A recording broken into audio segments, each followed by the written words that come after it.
Hi, welcome everyone to Playform Radio, a live show where we talk about creative entrepreneurship. Today we have a very exciting guest who is here to tell us about how she tells stories with and about the latest technologies. Taryn Southern epitomizes the modern creative entrepreneur. Her career journey reflects the past 2 decades in creative production, from reality television to YouTube to now AI and NFTs.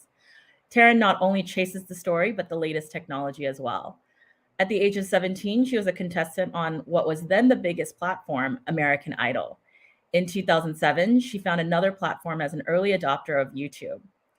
In 2017, she took her music to the next tech-enabled creative frontier, releasing an AI-produced pop album that got 10 million streams. Not missing a beat, Taryn is now experimenting with NFTs and working with literal human cyborgs. Her latest project, I Am Human, a documentary film about the first humans implanted with microchips, was unveiled at Tribeca Film Festival in 2019. As always, please feel free to drop your questions in the chat so that we can answer them. And please join me in welcoming Taryn Southern to the show. Hi, Jennifer. Hi, Taryn. It's so nice to have you here. Thank you so much for joining us at Playform Radio. Thank you for having me. It's an honor to be here today. Yeah, so we have this cast on so many different platforms right now. Really excited to dive into your story and talk more about how you've really found this interesting, novel new way of just blending together story and technology. You know, sometimes the technology is the story, other times the technology is the platform. But throughout your career, you've always been on the forefront of the latest technology. So I'm just really curious, like, what got you interested in technology? I think it just was born out of a natural curiosity. And I was raised in Wichita, Kansas, which is not exactly the technology capital of the world. And I think that the internet in its earliest days became my window to everything outside of what I knew. And I saw it as this massive opportunity to just learn more about the world around me. And so I think that was my first foray into technology. I started making websites when I was 12, 13 years old, and just found that to be an interesting creative endeavor. And I think I've just always seen technology as a canvas, or as the tool for which you can create art. And that's why it's been interesting to me. Yeah, it's really interesting because usually you think of people in the context of like left brain people, right brain people, but you definitely have your left and right brain communicating with each other. They're fighting to be heard, which creates a lot of confusion for me, a lot of competing inner voices.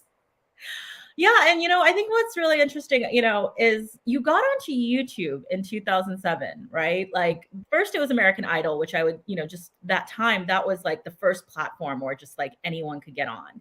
And then YouTube took it to this whole other level where like literally anyone creative could jump on and create content and tell a story.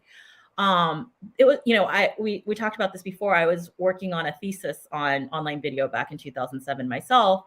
And I just remember how early it was. Like, and back then it was mostly like cat videos. The number one video at the time was like History of Dance, the guy that was dancing around. So what inspired you to get onto YouTube then? It really wasn't yet that platform that it is today. Ironically, I can't give YouTube all the credit. It was MySpace that got me onto YouTube. And actually it was Friendster that got me onto MySpace. Oh my God, I was on all of those too. I remember those days. And the earliest version of Facebook that got me onto Friendster, back when Facebook was only available to 7 colleges. Yeah. So I basically started using these social platforms back in, I think 2003 was my first. 2003, 2004 was the year that I got onto Facebook. And then I started using Friendster. And then I got on MySpace, and it was my way to meet people because I went to school in Miami. I didn't know anyone. It was my way to meet people. And when I moved to Los Angeles in 2006, I ended up making a TV series for DirecTV where I traveled around the world and met my MySpace friends. And this show, I think it's what really had me fascinated. I think I realized the power of these mediums via that show. And at the time, you're right, YouTube was sort of a very strange platform to consider putting anything premium. I don't even think there was a word for that yet, but there was no monetization on the platform. Everything was pretty terribly organized, but just like MySpace, there was an opportunity to build some kind of audience, even as a content creator, you had no way to capture that audience back then. Because I mean, there was maybe Twitter. I think we had Twitter. There wasn't like a concept of content creator yet, right? Like it was really just it was called failed actors and actresses. Yeah, like I mean, you had maybe some of those, but even back then, like I worked with a lot of creative talent, and people just weren't really seeing the possibilities of the platform. So I mean, what has that evolution been like to kind of get on there? Then the partner program comes in.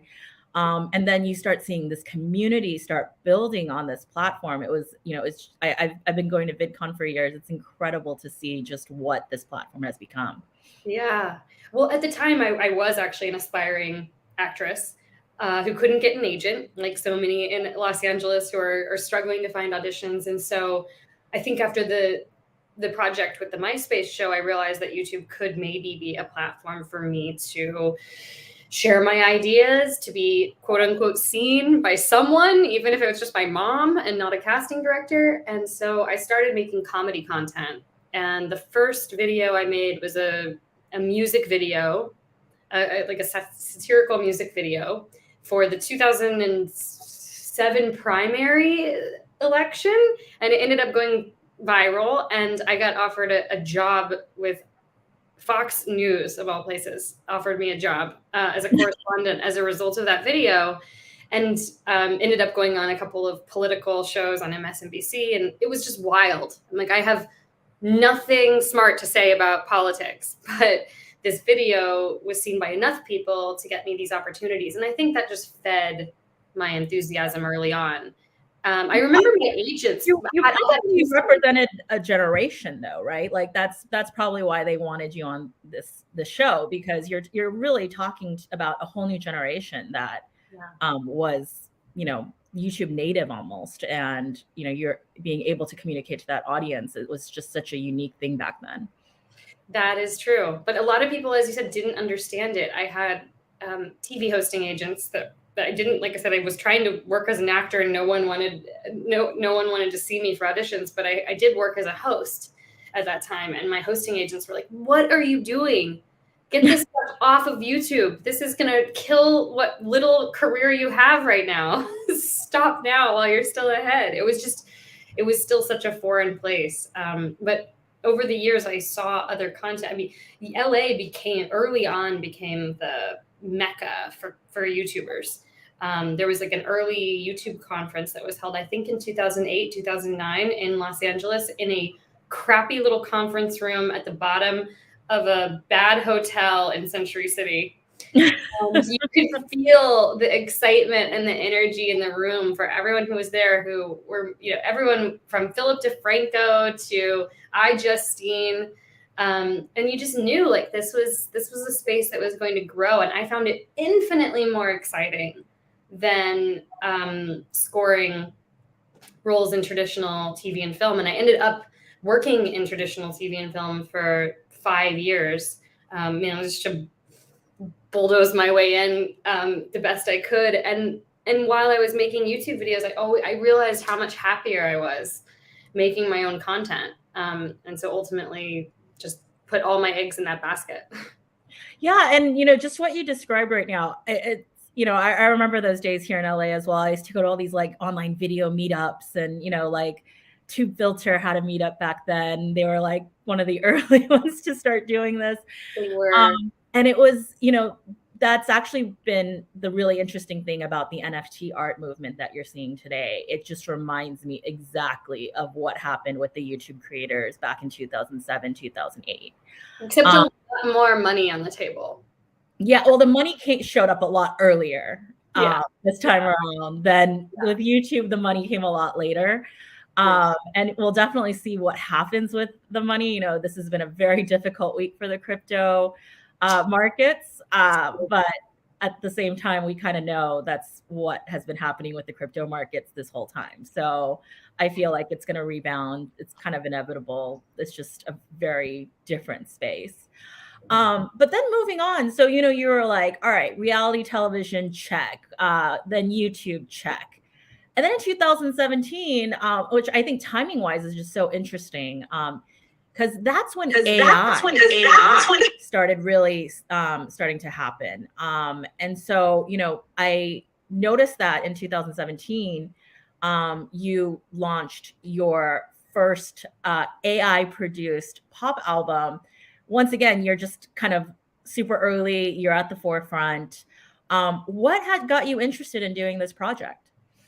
So one of the impetuses behind this project was me leaving YouTube after however many years it was making videos, and I think I made over 1,000 videos over the course of my career, maybe more. I was exhausted. the hamster wheel of churning content was just insane. And so I took some time off and was trying to figure out what my next moves were going to be. I guess I was still making some video content. But I knew that I wanted to focus on other projects. And so I started playing around in the virtual reality space and got a grant from Google VR to be part of their creator lab, where we were given financing to shoot and edit 360 videos and game engine animated CGI VR. And I made a couple of projects through that program. And while I was in that program, heard about AI being used to create music. And I thought, well, how cool would it be if I use the artificial intelligence to produce the backtracks for these VR videos that I'm working on? And so as I started playing with it for that purpose, I realized how good it was. And I thought, oh goodness, I could make this a real creative challenge for myself. Could I make a whole pop song? So I made a pop song, and that was released in 2017. And after that was released, I decided to go ahead and make a whole album, which I think I released a year later, in end of 2018. Yeah, it was so fun. It was just so fun. It was like, I worked with a handful of technologies, IBM Watson Beat, Amper, Ava. I think there was one or two other ones as well that I played with. And so it was just this kind of new frontier of exploration. And it was so fun to try and figure out how to make these platforms work for the final output that I was intending. Yeah. And like, it's just really interesting, right? Because like AI music, I feel like started in 2017. That's actually also when AI art started coming around. Our company launched ICANN, which was the first autonomous AI artist. And since then, AI is just becoming more and more ubiquitous in the creative process. What was your experience working with AI? Like, how did you walk away from that first initial experience and what you thought, especially as someone who's had the experience of producing music across so many different types of avenues, like, right, you've done live performance, you've done, kind of more traditional recording studio. And then as well as performing on YouTube with video. And how did the experience with like creating music with AI kind of feel similar or different from some of those other experiences? There were a lot of things that I learned through that. I mean, so let's see how I can break this down, because I think there's the sort of functional benefits of working with AI, and then there are creative benefits. So I'll talk through the functional ones because those are just a little bit more obvious. I mean, the technology was still early back in 2017, 2018 with some of these platforms, but it was easy to see how if you were a beginner musician or producer like me, these tools were highly efficient ways of crafting a song from start to finish. Now, that doesn't mean they don't come with their limitations, and they certainly have limitations. And I think for advanced songwriters and advanced producers, it would actually be more challenging to use AI to create a good song than to just sit down and use your expertise to do that. But for people who didn't have formal training, like myself, or who don't play instruments, like myself, like this was a really interesting solution, because in the past, whenever I made music, I had to team up with a music producer, or I had to team up with someone who could actually play the notes that were in my head.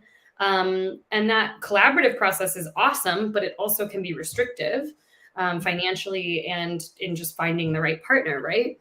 And so with AI, I'm working without those constraints. I'm working on my own time. it's just a matter of working with the platform enough times and with enough iterations to get to a place where you like, the end result. So from a pure financial and logistical point of view, artificial intelligence was clearly very interesting for people with my level of music background who enjoy making music and enjoy songwriting.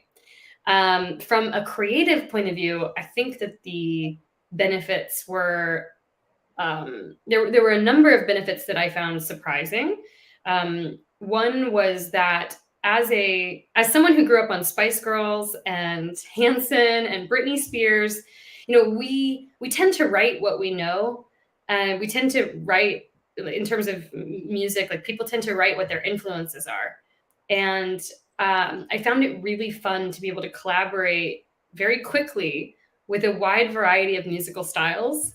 I could go and train an entire algorithm on 1800s Baroque piano pieces, and then infuse that with 90s pop style and synths, the kinds of symphonic electronic music that you would hear at Coachella. And I just found that the synthesis of all of these disparate ideas made for a far more interesting process for myself. And also, I think I created some of the tracks that I created. I just don't think I would have even arrived at that destination had I been working on my own. So that's one area, is just the ability to collaborate with styles, and even, you could argue, talent. If you are willing to accept that training an algorithm a bunch of Beethoven means that you can in some way collaborate with Beethoven, then I think that becomes an interesting creative challenge. Yeah.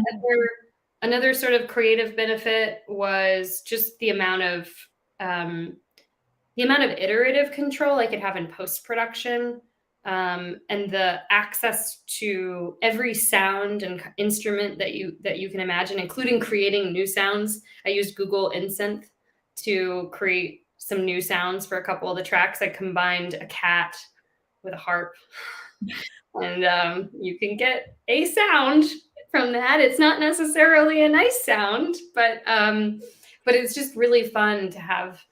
In some ways, you can be limited. Like I mentioned, if you come into working with AI with an extensive music background, you might find some of the tools limiting. In other ways, it's completely expanding upon what we were able to do before. And so, I think that those are two ways that I found working with AI to be really creatively enhancing. And then, and I guess the final thing is, and this is an important thing, and I think people dismiss this. A lot of people say, well, why would you want to make the process more efficient? Isn't the process of making art supposed to be a process? I'm like, well, of course, but if you look at any area of creativity, we've always found ways to make it more efficient. I mean, look at the way that people used to shoot and develop photographs. Yeah. Does that make people less creative? No, it just means that they're spending a lot more time. If they care about their art form, they're spending a lot more time in creative development and maybe in costuming and direction. And it just gives you more time and space, you could argue, to finesse exactly what it is that you're trying to do. So you're spending less time in process and more time in creativity. That's a great way to put it. And, I have so many interesting conversations with artists about this very thing. Like, like you mentioned, you didn't have to kind of go through like 10 years of musical training in order to release an album. And, some artists that have gone through all that training, they might kind of look at these technologies and feel kind of like, oh, you're not going through that process that I went through. But you can still get this result. But to your point, it's also a different result. Definitely, like, AI is changing that creative process, but I think you highlighted a lot of really interesting things in regards to how it really, and I think the similarity between AI and YouTube, particularly in how you used it, is it enabled you to really get your creativity out there. Even before there was collaborators, right? Like, through YouTube, you were able to get out there and show that, your content and your presence and your acting abilities and your comedic abilities without waiting for an agent to come and say, hey, you're good enough that I'm going to represent you. Or you're able to release a pop album without having, a big time music producer come and say, I'm going to help you produce this album. Like, it really gave you use these technologies and these tools to kind of show what you can do. Even when everyone else didn't believe in you, you're like, I can do it. And the technology enabled you to show everyone you can do it. And then from there, it really seems like other people see that talent and then are able to then kind of help you. Then that's when the agents show up, and then that's when, the collaborators show up. Yeah, no, I think that's a good point, that all of these platforms are a little bit, I think that the point of them is don't wait. Don't wait for a gatekeeper to say yes. Let them come to you. Yeah, the gatekeepers often don't have, I think, living in like the 90s and 80s, it was always like you were waiting for someone to discover you. But what the gatekeepers are looking for are not necessarily, yeah. And so tedious just sitting around waiting for the story. Well, and also the gatekeepers I think where they've been really disrupted is they never really reflected what the audiences necessarily wanted. Yeah. Right? Like, I think YouTube introduced us to a lot of content that there was a market for, but the television and film industries had just never created or weren't able to produce efficiently. And, in regards to music, like, once again, like, this is now a way to go direct to the market and say, do you like my music? Even if you don't sell 1 billion copies and, tour around the world, you can still find an audience that, likes what you're creating. Totally agree. So, your latest project, I'm going to jump to the next thing, because you seem to not be able to sit still. You are infinitely creative and infinitely curious. And I think you're even moving further ahead than everyone else right now. Your latest project, I Am Human. You're dealing with literal human cyborgs. Can you share the story behind this project, just because it's so incredible and different?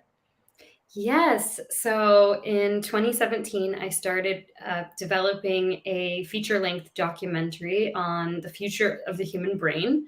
And the initial creative impetus behind that was to show people what it is that we've figured out in neuroscience and some of the awe-inspiring achievements that have been made. In much the same way that we've celebrated about space, but are in our world instead. And as that project got further in development, I realized, there's so many incredible stories. And so we ended up the documentary ends up following 3 patients who have implantable brain-computer interfaces, and the kind of awe-inspiring achievements that have happened inside and outside the lab with these patients who all suffer from a neurological disorder of some kind, and have these implants in an attempt to hear again and see again and move again.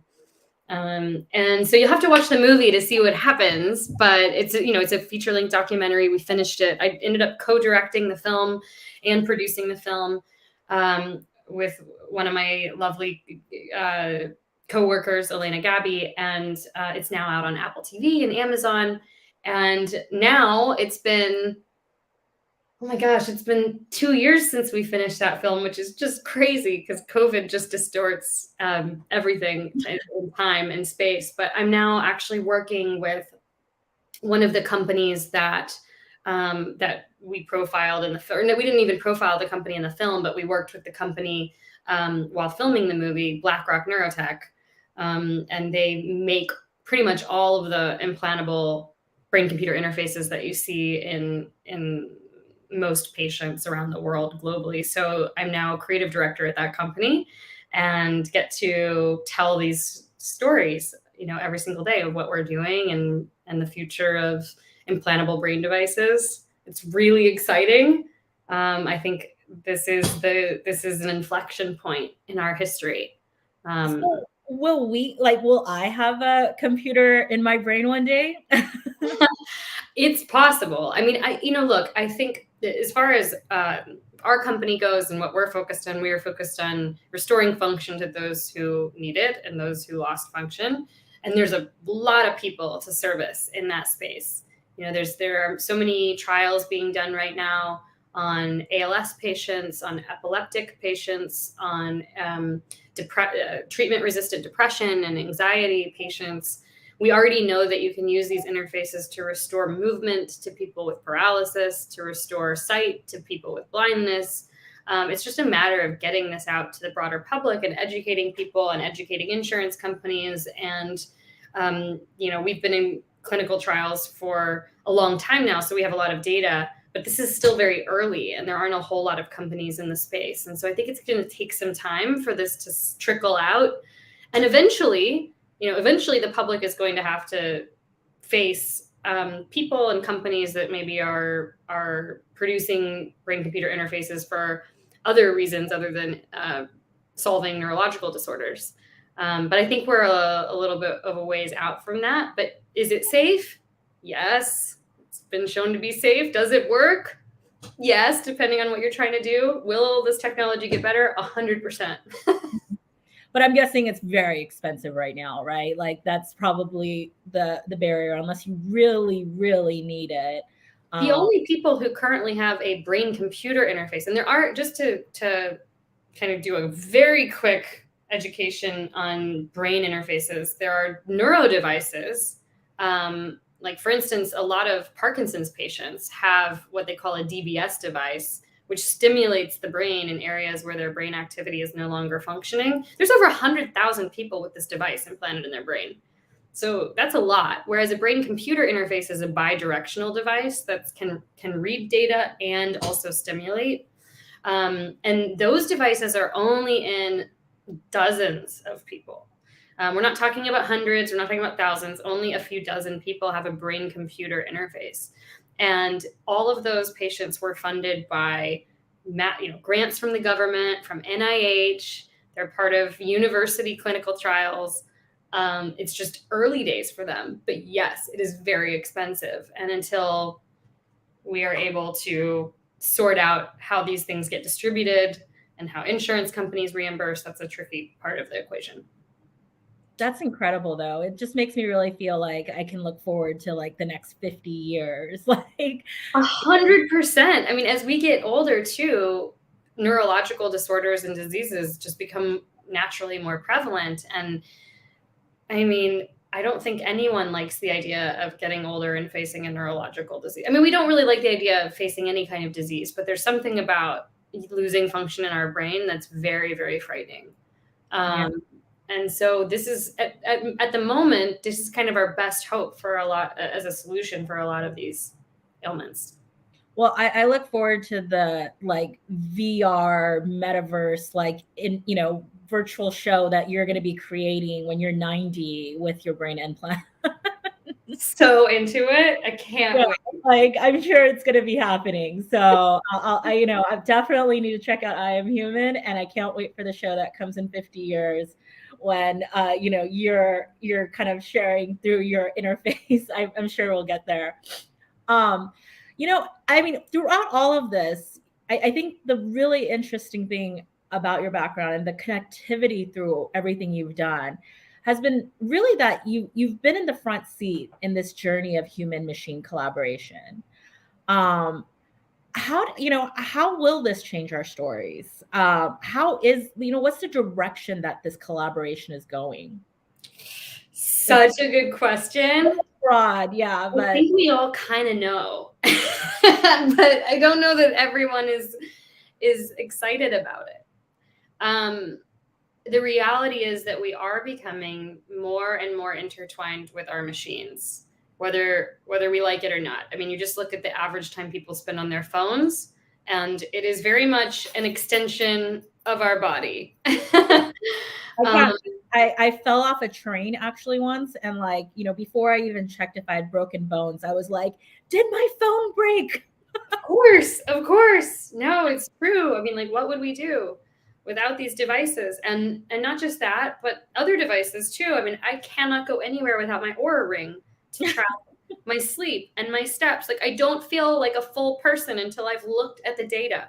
and I make all kinds of decisions based on that data. So if I get very little deep sleep in the morning, then I will not go to a workout because I know that I need to let my HRV settle down. I mean, I didn't know any of this stuff 5 years ago. And by the way, haven't been sick in 2 years. And I think it's because of my ability to track these things. And so as we become just more intertwined with our tools for various reasons, I think it's just an inevitable kind of symbiosis.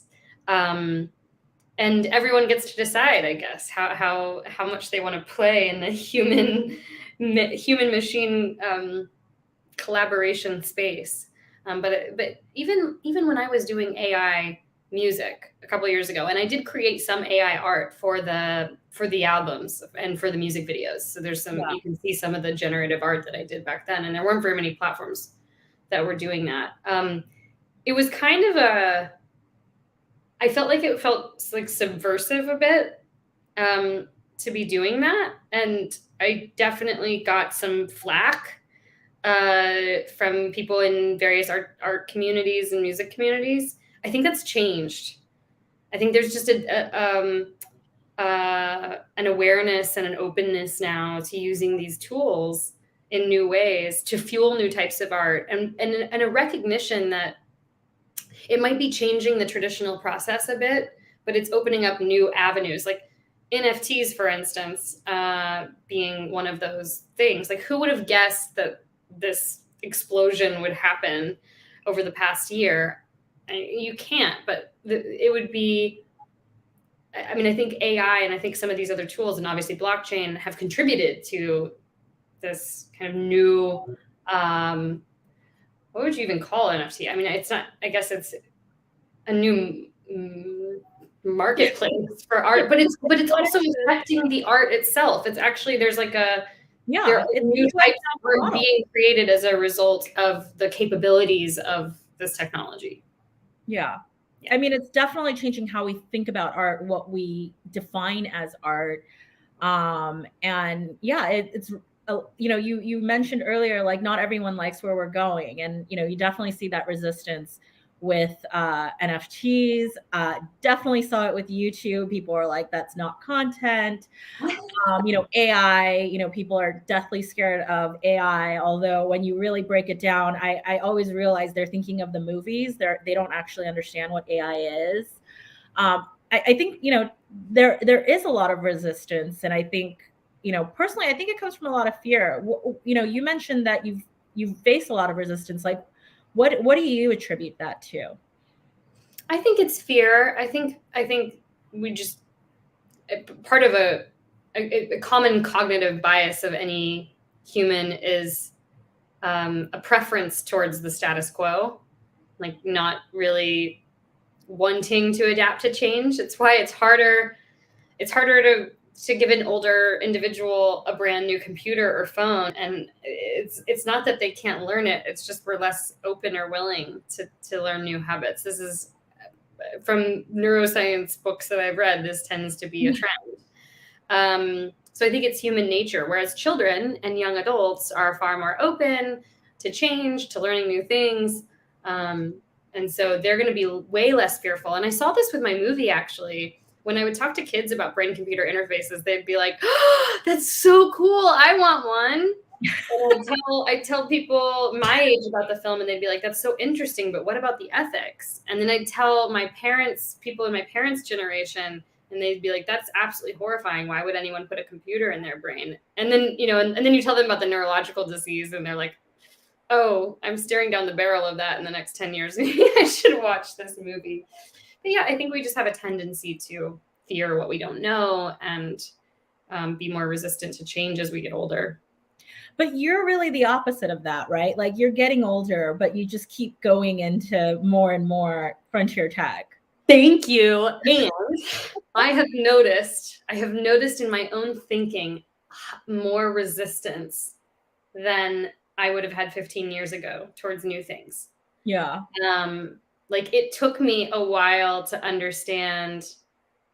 I mean, there's a couple of things that I'm just like, I don't totally get it. The whole watching people play video games and live streaming it don't really get it. Like, not understand the utility. There are elements of the NFT space that I have a lot of challenging questions about. And maybe when I say get it, I think it's what do I find naturally interesting? And Yeah. there are certain things that there are younger people who find aspects of this far more fascinating than I do. Yeah, I mean, I definitely with the NFT stuff, sometimes I feel the same way as you. We're about the same age, and I'm like, I'm not getting this. And then I'll just like seek out someone younger. Like I literally actually have someone that I call my Gen Z mentor, because his job is to tell me what Gen Z is doing because I don't understand it. Oh And my she's God. my interpreter for it. I need one of those. Can I use your Gen Z mentor? I highly recommend getting Gen Z mentors. They're very helpful. I think you should have a mentor of every generation. I agree. So yeah, just kind of talking about NFTs. What are some of your thoughts? Like, I know you've experimented a bit, of course, because you see a technology, you can't help yourself. What do you think of this? There's definitely lots of parallels between YouTube and this, and like you said, what do you even call it? I mean, it's a good question. It's still so early, and it'll be interesting to see how it phases out. Like I said, the difference between this space and YouTube is that there was actually a lot of money injected into this space, which is actually a little troubling because what goes that high up must come down until it finds some kind of equilibrium. And I think that you always worry that it'll hurt the technology piece of it if things crumble. So I have a little bit of a fear. I mean, those of us who've lived through enough technology cycles to see things like bubble up and then implode, like VR in 2018, or even those of us who put money into crypto in 2017, 2018, and then lived through that bubble, or if you started in 2013 and you lived through several bubbles, we just always kind of waiting for the pin to shoot to drop. What's the saying? Shoot to drop, pin to drop, something drops. And I think for me, when I look at the NFT space, so the first experiment that I did was before they were called NFTs. It was back in 2018 with my album. I tokenized one of my songs, which is basically making an NFT out of a song. Mm-hmm. But we weren't using the term NFT at that time. It was called tokenization. The process was really challenging. I worked with a company called Trust Token, who was doing some really cool things in the space and tying real world assets to the blockchain.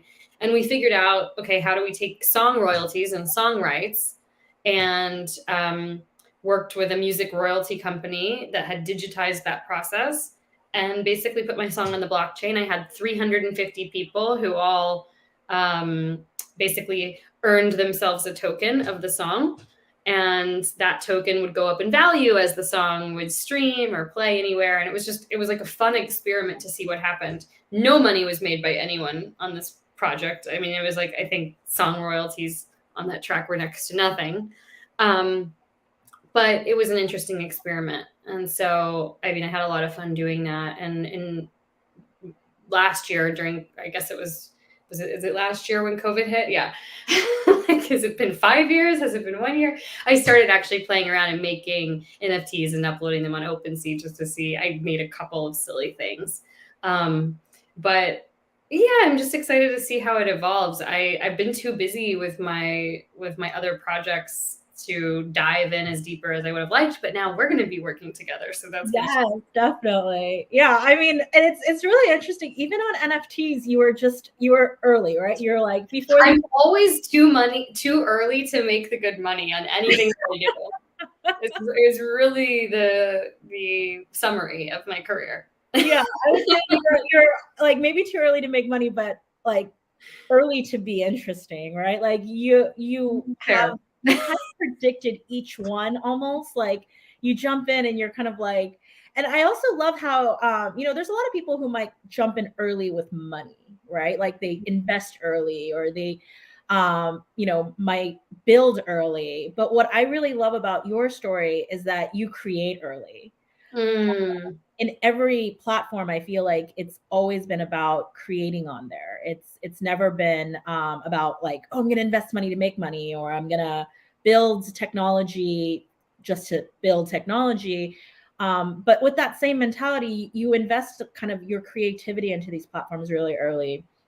Right before we came on to talk, actually, I was thinking like Taryn Southern might be like the closest thing to the, like to Leonardo da Vinci 2.0, right? Like, oh my gosh. and I just love and I just want to add the futurist female. And because you're really like looking at each new thing that's happening, but applying creativity and expression in each of these areas. Thank you so much. That's so kind of you. I'm blushing. And yeah, it's fun to be able to play around in these spaces where there are no rules and it's the wild, wild west. I will say though, as a woman who's very passionate about helping other women achieve financial freedom, the last couple of years I finally started investing in technologies, not just like putting money into crypto, like actually trying to smartly invest in key technologies, because I was like, this is crazy. Like I keep watching things happen and then I feel like I'm not, I'm placing bets, but I'm placing creative bets, and it's time to start placing a few financial bets, and we'll see how that goes. It takes some time, but you kind of spot the trends early, so I can see that going well. We'll see what happens. You should start some kind of syndicate and let people invest alongside you.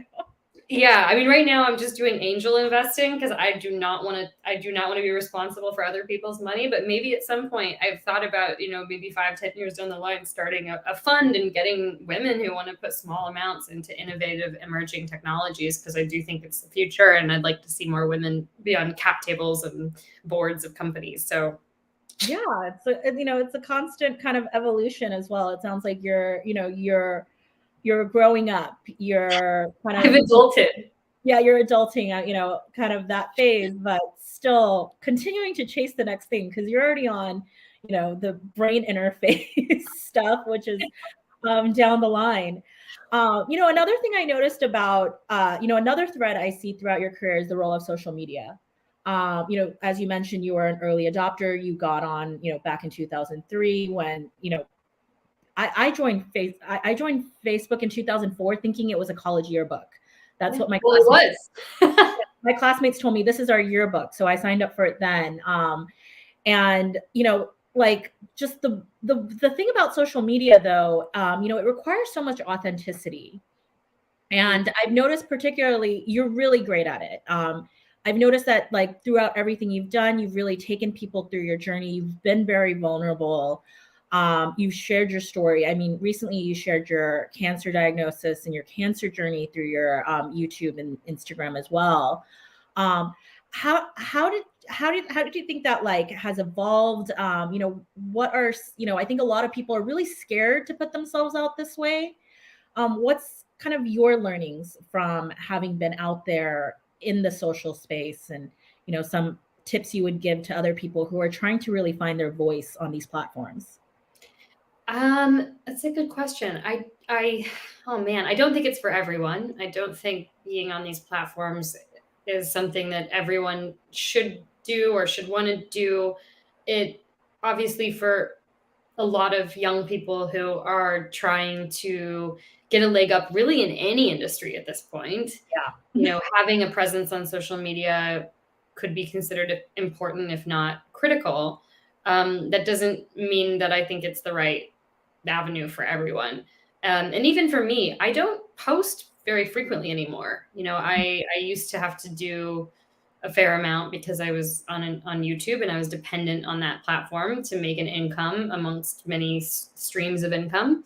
And that's no longer the case. And so now I really just post when I feel I have something important to say. Or I even realized when it came to my cancer diagnosis, it sounds so maybe ridiculous, but I actually found updating my social media account to be the easiest way to update everyone who's important in my life, because texting and sending, getting a million questions when you're sick is like, it's not super fun to have to answer to all of that. So just saying, just follow my Instagram and I'm going to post everything there. And I have no qualms about being public about things. Like, it doesn't, maybe because of my YouTube background, it always felt easy for me to be open about what was going on in my life, and not particularly concerned with the implications or the outcome of that.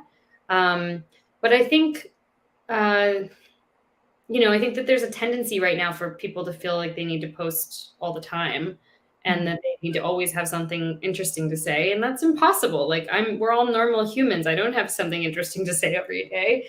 So for me, I don't know if I have the best advice because I'm not actually doing it right in this moment, in that I'm not really using it as a vehicle to get work or find an audience. Like it's just kind of an extension of whatever's on my mind. But I guess I would just encourage people, if they're playing around with it, to stop doing it if they're not having fun, and to stop doing it if it's making them feel bad about themselves. Like life is too short. But I would say, actually, I feel like that's great advice, because that's actually probably the right way to use social media, right? What really works on there is authenticity, and you can't be authentic if you hate it. Or you could be authentic about how much you hate it. That actually would be very funny. I hate posting this Instagram photo number 1,200. Exactly. I just hate this. I think that's just I think that is actually very relevant and good advice for anyone. Social media, while it feels like everyone has to do it, you don't have to. And if you don't enjoy it, stop it and get back on when you find something that you actually want to share. And Yeah. wouldn't it be great if it really was a tool where people shared what they really, really want to say? I mean, I think it's becoming more of that. I am seeing people express themselves in cool ways, so I'm not saying that I don't, but it does feel like there's been a little bit of a formula that's kind of been figured out. And it would be really awesome if we just somehow collectively decided as a society that we just only want to post when we have something important to say, and when it feels like a truth for us. I don't know, maybe that's way too harsh, but you're getting a little bit of my social media cynicism now. Well, it was the algorithms, right? When the algorithms entered, like I think, right. it was called whatever, the Facebook algorithm, like when they announced it, and it was like I mean, people were literally deconstructing the algorithm, including me. And I was like figuring out how it worked, and I was like going through the open graph, and I can kind of see all the signals, and I got really into it. And then I built companies gaming that system, and Wow. just really helping people get more attention out of it. But it did feel kind of like, after a while, it was just like, well, that's great, but what's the use here, right? Really, people I see that really thrive in social media, I feel, and can do it the long run, because the algorithms will change, are Right. people who are authentic and who actually enjoy it and build real engagement with their community, versus people who just game the algorithm. Because once you game it, Facebook figures it out, they change it, you game it again, and it's just this never-ending battle with the algorithms and the companies. So yeah, thank you for that. That's cool that that's your background. You might have told me that, but yeah, that's kind of what I do. I'm in the startup. From algorithm hacker to AI hacker. It's another algorithm, right? That's true. From algorithm hacker to algorithm hacker. Yeah, you chase technologies. I like to, I go after algorithms. But yeah. So another question, this is like, just to kind of get some more kind of tangible advice. I think you've given so much throughout this talk. But you've had a really great storied career as a creative entrepreneur.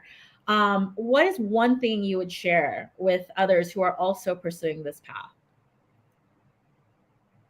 Oh my gosh, I'm so bad at these kind of questions because I want to give a really good nugget of something.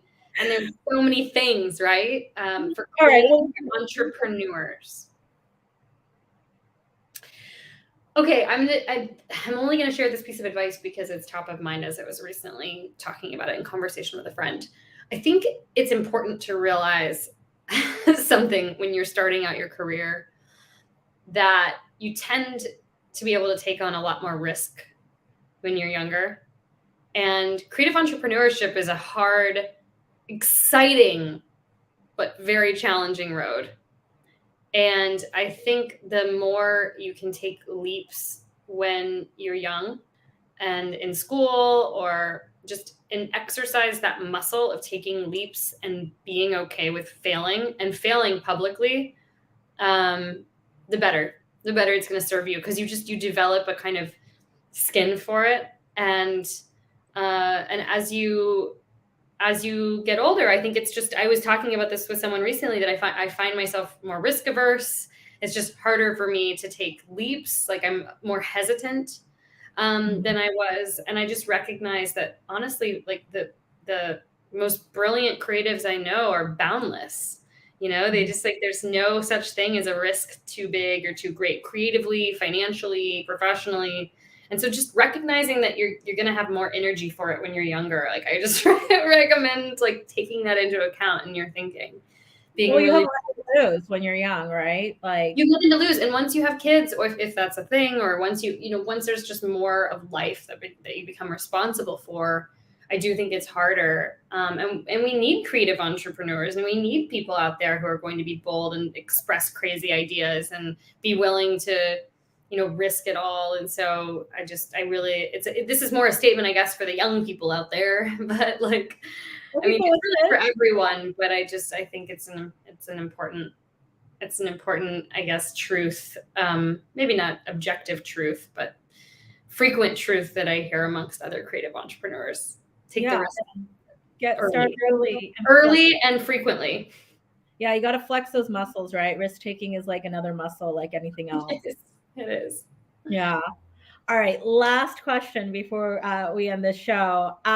What is next for you? Because we know you're always on the cutting edge. So what's next? Well, I'm continuing to do some really exciting work with BlackRock Neurotech, the company that I told you about in the BCI space. We're aiming to commercialize one of our devices this year, and we just made that announcement. And that means, we will hopefully have these life-changing devices available to people with paralysis, to be able to move prosthetic arms, to be able to type on digital devices, to be able to do all kinds of cool things using only their thoughts. And aside from that, I'm looking forward to dabbling again in my AI art projects, because I'm working with Playform coming up here soon. We're going to do some fun explorations in AI art and NFTs, and I'm really excited to just, like, play again. I mean, we're so excited to have your creativity at the table. I think it's just been so interesting to learn more about you and about your background and your career to date. As I mentioned, I think you really epitomize what it means to be a creative entrepreneur in 2022. It's just kind of this incredible journey of technology, creativity, community, connection. I think you embody all of it. So thank you so much for joining us today. And thank you so much for your time. Thank you, Jennifer. This was awesome. It was great to see you. Bye, everyone. Bye.